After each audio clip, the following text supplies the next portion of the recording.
The African continent is a large and dynamic part of the world where most of the recent growth comes from non-oil and non-commodity dependent economies, and the U.S. must not ignore it, said Commerce Secretary Wilbur Ross in his address to the U.S.-Africa Business Summit.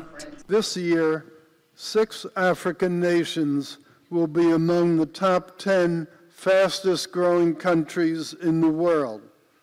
Cote d'Ivoire grew at 8.2%. Ethiopia grew at 8%. Tanzania grew at roughly 7.2%. Rwanda and Kenya grew at 6%.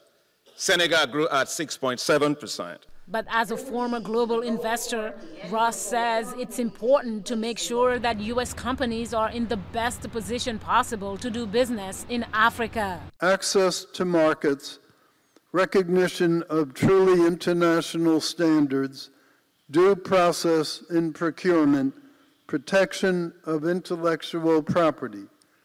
These are factors that help foster mutually beneficial relationships. Lindiwe Zulu, South Africa's Minister of Small Business Development, told VOA her country's institutions are very strong. It's about Africa attracting U.S. investors. And in the main, it's about Africa creating a conducive environment for investors, because there's no investor who wants to go into any country and not see the returns of their investment. VISTA Life Sciences, a U.S. healthcare technology company, recently set up shop in Botswana, where the company is developing new pathways for HIV testing and cervical cancer management. We worked with the local government.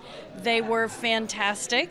We engaged local attorneys to help guide our path and all of the local regulatory issues. For the president of Mozambique, relationships should be based on a partnership. If you give me the fish, I'm going to eat today and the next day. But if you give the fishing gear, I will learn how to fish and eventually fish for myself and even for you one day.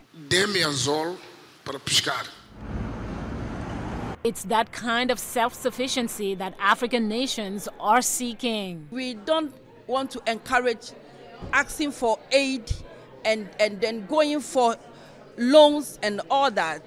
We want to process our own produce, add value to it, be able to earn, to undertake our own infrastructure.